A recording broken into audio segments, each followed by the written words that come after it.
શ્રી હરિકૃષ્ણ મહારાજની જય, શ્રી લક્ષ્મીનારાયણ દેવની જય, શ્રી નરનારાયણ દેવની જય, શ્રી ગોપીનાથજી મહારાજની જય, શ્રી ધર્મભક્તિ વાસુદેવની જય, શ્રી ઘનશ્યામ મહારાજની જય. પરમ પૂજ્ય ધર્મ ધુરંધર 1008 વડતાલ ગાદી વિદ્યમાન આચાર્ય સનાતન આચાર્ય મહાસમર્થ આચાર્ય ગુરુ શ્રી અજેન્દ્ર પ્રસાદજી મહારાજની જય. પરમ પૂજ્ય ધર્મ ધુરંધર 108 ભાવિ આચાર્ય શ્રી નુગેન્દ્ર પ્રસાદજી મહારાજની જય.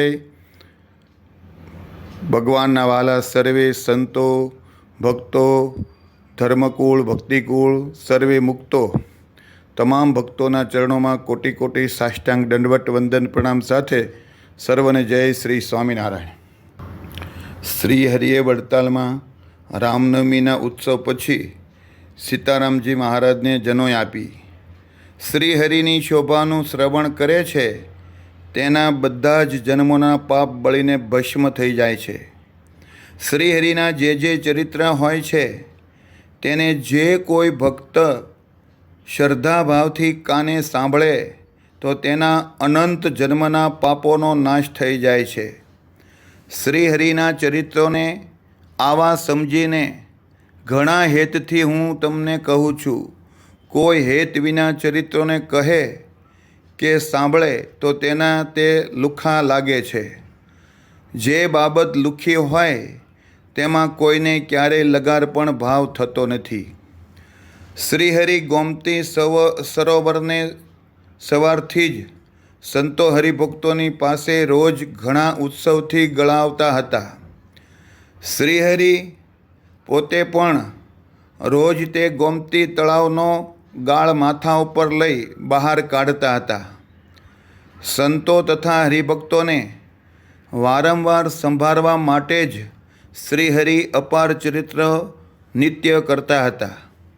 જે ભક્તજન તે ચરિત્રને સંભાળતા તે સંસારના પારને પામી જતા હતા.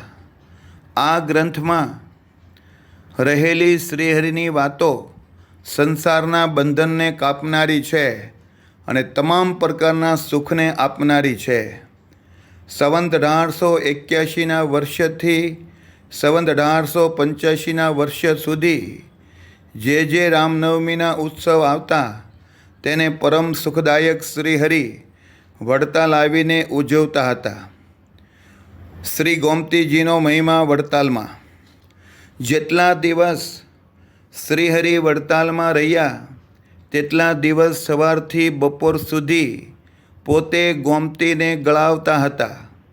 ગોમતીને મોટપ આપવાનો શ્રીહરિએ સંકલ્પ કર્યો હતો કે આ બ્રહ્માંડ રહે ત્યાં સુધી વધારે ને વધારે ગોમતીનો મહિમા વધે. શ્રીહરિનો જે સંકલ્પ હોય તેને જે કોઈ પણ છુપાવે છે તે જ્યાં જ્યાં જન્મ લે છે ત્યાં ત્યાં કષ્ટને પામે છે. એ વાત સત્ય છે. પરમેશ્વરની વાત જેવી બીજી કોઈ વાત નથી. તેમની વાતનો જે અનાદર કરે છે તેને આ બ્રહ્માંડમાં જેટલું દુઃખ કહેવાય છે તે બધું જ ભોગવવું પડે છે, પણ તેની જીવને ગમ રહેતી નથી. સત્સંગની વાતો જે વિચાર્યા વિના કરે છે અર્થાત વાતો કરે છે પણ તેમ વર્તતા નથી તેને દુઃખ આવે છે. કેમ જે વગર વિચાર્યામાં બધા જ દુઃખ રહ્યા છે. વિચાર્યા વગર કરનારને દુઃખ આવ્યા વિના રહેતા નથી. વિચાર્યા વિના તો બ્રહ્મા જેવા મોટાને પણ દુઃખ આવ્યા સિવાય રહ્યું નથી. જે લોકો જેટલું દુઃખ પામ્યા હોય તેવું જે સંભળાય છે તે બધાનું કારણ સત્સંગની વાતને સમજ્યા વિચાર્યા વિના નિંદા ટીકાના રૂપમાં જે કરે છે તે દુઃખી થાય છે અને તેને લીધે જ લોકોને દુઃખ પ્રાપ્ત થાય છે. દેવતાઓ અને દૈત્યો પણ તેણે કરીને વારંવાર દુઃખ પામે છે.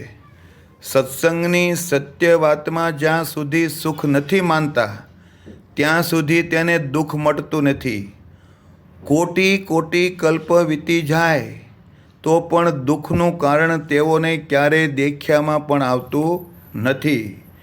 કેટલાક દેવ, દૈત્ય અને મનુષ્ય એવા બુદ્ધિમાન છે કે દુઃખમાં જ અપાર સુખ માનીને તે દુઃખને ખૂબ જ સહન કરતા રહે છે. સત્સંગનો મહિમા. મનુષ્ય જ્યારે સત્સંગની વાતને સુખદાયક માનશે ત્યારે જ તેની બુદ્ધિ નિર્દોષ થશે. સત્સંગ વિના તો કોઈ ગમે તેવો મોટો હોય તો પણ તે ચોક્કસ જીવ વગરના શરીર જેવો છે. આ બાબત સત્સંગ કરવામાં આવે ત્યારે જ દેખાઈ આવે છે. સત્સંગ સમાન બીજી કોઈ વાત નથી. તેથી જ વારંવાર સત્સંગની વાત કરીએ છીએ. તેનાથી ક્યારેય તૃપ્તિ થતી નથી. સત્સંગની વાત કહેવાથી સમુદ્રના તરંગની જેમ તેમાં નિત્ય નવા નવા ભાવો ઉપજે છે. કારણ કે સત્સંગમાં એવો મહાન રસ રહ્યો છે. સત્સંગરૂપી સાગરમાં જે મહિમા ભાવથી ઝૂલતો રહે છે તેના સમાન બીજો કોઈ બળભાગી નથી.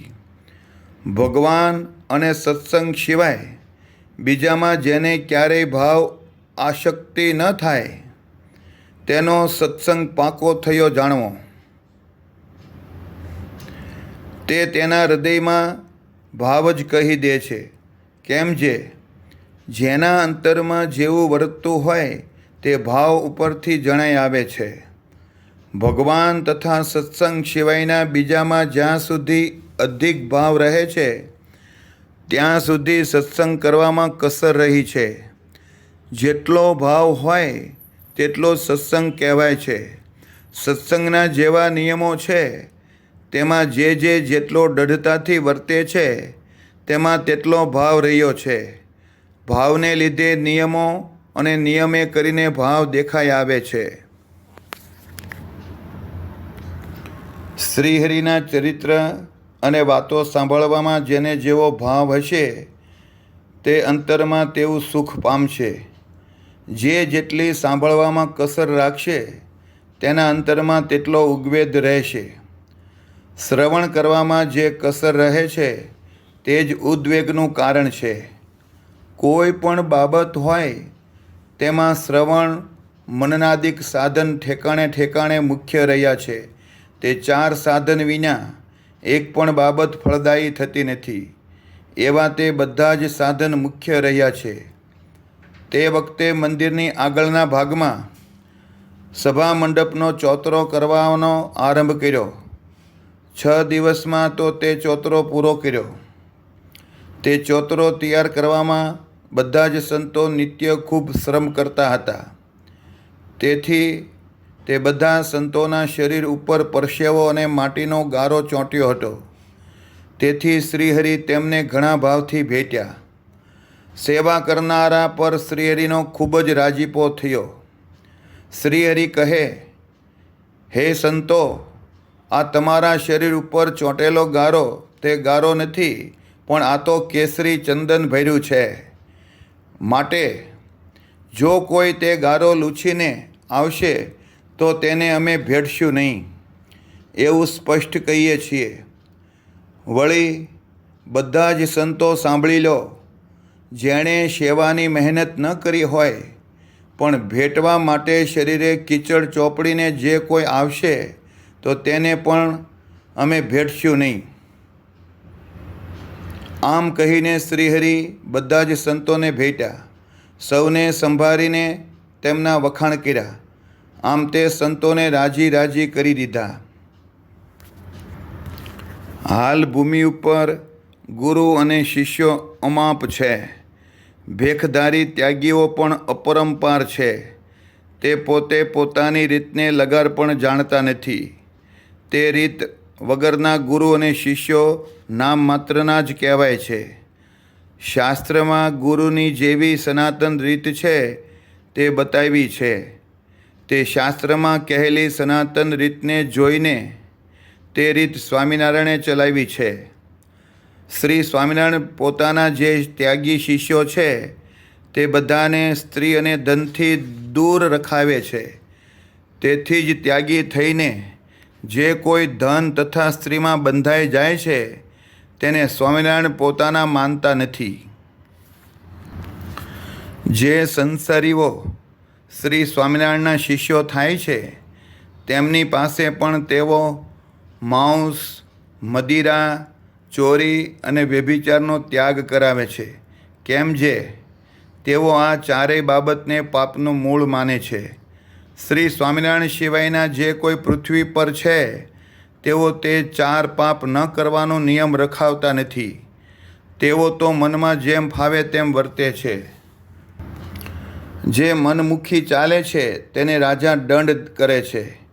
છતાં પણ શ્રી સ્વામિનારાયણના અનુયાયી સિવાયના લોકો મનમુખી થઈને વર્તે છે. દુલાબ સાહેબે વિલાયતના અધિપત્યની આગળ પોતે જે રીતે જાણતા હતા તે બધી જ વાત કહી કે તે સ્વામિનારાયણ પોતાના સેવક શિષ્યોનો જ્યાં ભાવ હોય ત્યાં 5 કે 10 દિવસ સુધી રહેતા હોય છે. ક્યારેક તેઓ ગુજરાતમાં આવીને રહે છે અને ક્યારેક કચ્છ દેશમાં રહે છે. કોઈ વખતે સોરઠ દેશમાં જઈને રહે છે તો કોઈ વાર કાઠિયાવાડ દેશમાં રહેતા હોય છે. તે સ્વામિનારાયણ એક જગ્યાએ રહેવાનો ક્યારેય કોઈ ઠરાવ રાખતા નથી. તેઓ પિંડ, બ્રહ્માંડ અને સંબંધીઓની સાથે ક્યારેય રાગ રાખતા નથી. આવા તો અપાર બ્રહ્માંડો છે. તે બ્રહ્માંડોના જે કંઈ ભોગ કહેવાય છે તેને ક્યારેય સત્ય ગણતા નથી. તેઓ તેને અસત્ય જાણીને તેમાં રાગ કરતા નથી. જે અસત્ય પદાર્થમાં રાગ રાખે છે, જે અસત્ય પદાર્થમાં પ્રેમ કરે છે તે કદાચ બ્રહ્મા જેવા મોટા હોય તો પણ તેને તેઓ શાસ્ત્રના મતે બાળબુદ્ધિ માને છે. આશ્ચર્યકારી વાતની ઓળખાણ. જે અપાર આશ્ચર્યકારી બાબતો થતી રહે છે તે દેવ તથા મનુષ્યના તર્કમાં પણ આવતી નથી. ખરેખર તે જ બાબત આશ્ચર્યકારી કહેવાય છે. જેટલી બાબત તર્કમાં આવે તે આશ્ચર્યકારી ન કહેવાય. કારણ કે આશ્ચર્યની વાત એવી જ છે, દેવ તથા મનુષ્યથી બનતી જે બાબત કોઈના તર્કમાં ન આવે તો તે પણ આશ્ચર્યકારી કહેવાય છે. તો જે બીજા કોઈનાથી બની શકતી ન જ હોય તેવી શ્રીહરિની વાત આશ્ચર્યકારી કહેવાય. તેમાં શું કહેવું? ભગવાન તો યોગેશ્વર છે અને તેઓ પોતાની અંતર્યામી શક્તિએ કરીને જીવ પ્રાણી માત્રના હૃદયમાં પરમ અનુપમ રીતે વ્યાપીને રહ્યા છે. જેમ આકાશ અસંગી રહીને અણુ અણુમાં વ્યાપીને રહ્યો છે તે જ રીતે ભગવાન પણ અસંગીપણે સર્વત્ર રહ્યા છે. તેમ છતાં પોતે અનુપમ તથા અદ્ભુત દિવ્ય સાકાર રૂપે પોતાના દિવ્ય ધામમાં અખંડ અને અવિનાશીપણે રહ્યા છે. જે શ્રી સ્વામિનારાયણ છે તે ઉપર કહ્યા તેવા પરમેશ્વરને પોતાના સ્વરૂપને વિશે અખંડ દેખે છે. એવા તે મહાસમર્થ છે. તે સ્વામિનારાયણના જેટલા શિષ્યો છે તે બધા જ તેમનું ધ્યાન કરે છે અને તેનાથી તેને દિવ્ય દૃષ્ટિ પ્રાપ્ત થાય છે. તેથી તેઓ પણ સ્વામિનારાયણના પ્રતાપે દિવ્ય બાબતોને દેખી શકે છે. શ્રી ભાગવદ્ ગીતામાં પણ કહ્યું છે, કામ, ક્રોધ અને લોભ આ ત્રણને તો નરકનું દ્વાર કહ્યા છે. છતાં વેદ તથા શાસ્ત્રની મર્યાદાને છોડીને લોકો નરકના માર્ગે ચાલે છે. સ્વામિનારાયણ પોતે વિપ્ર છે, છતાં પણ લોકો તેને મનમાં ફાવે તેમ કહે છે. છતાં સ્વામિનારાયણ તો સાધુના માર્ગમાં રહ્યા છે એટલે દુર્જનોના કુવચનોને સહન કરતા રહે છે. દુર્જનોના દુર્વચનોએ કરીને જેમાં જેટલી સાધુતા ડઠપણે રહી હોય તે દેખાઈ આવે છે. એક તલભાર પણ તે છુપી રહેતી નથી. જે સાધુ થયા હોય તેને માટે તો દુષ્ટના કુવચનને સહન કરવા એ જ અમૂલ્ય આભૂષણ છે. એને જ સંતને માર્ગે ચાલ્યા કહેવાય છે. જે જિંદગીભર મન કર્મ તથા વચને કરીને સ્ત્રી તથા ધનનો ત્યાગ રાખે છે તે સાધુ જ સર્વોપરી કહેવાય છે. પાદરી સાહેબે એક પત્ર લખીને શ્રીહરિ ઉપર મોકલ્યો, જેમાં લખ્યું હતું કે વિલાયત દેશના અધિપતિના ગુરુ અમે પાદરી છીએ, તે આપ સ્વામિનારાયણને મળવા આવ્યા છીએ. આપને અહીં મારી પાસે બોલાવવા તે યોગ્ય નથી. માટે જો આપની આજ્ઞા હોય તો અમે આપની પાસે આવીએ. મોટાની મરજી જાણ્યા વિના જે કાંઈ કરવું તે યોગ્ય ગણાય નહીં. તો આપની જેમ મરજી હોય તે પ્રમાણે હું કરું. જ્યારે આપની મરજી હોય ત્યારે મારે આપને જરૂર મળવું છે, તેમાં કાંઈ ખોટું નથી.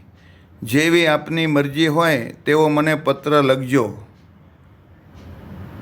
જ્યારે નડિયાદથી ઈસાઈ પાદરી બિશપ હેબરનો પત્ર આવ્યો તે વખતે શ્રીહરિએ વડતાલ ગામના પટેલને પોતાની પાસે બોલાવ્યા અને તે રીતે જ મુક્તાનંદ સ્વામી, બ્રહ્માનંદ સ્વામી અને નિત્યાનંદ સ્વામીને પણ બોલાવ્યા.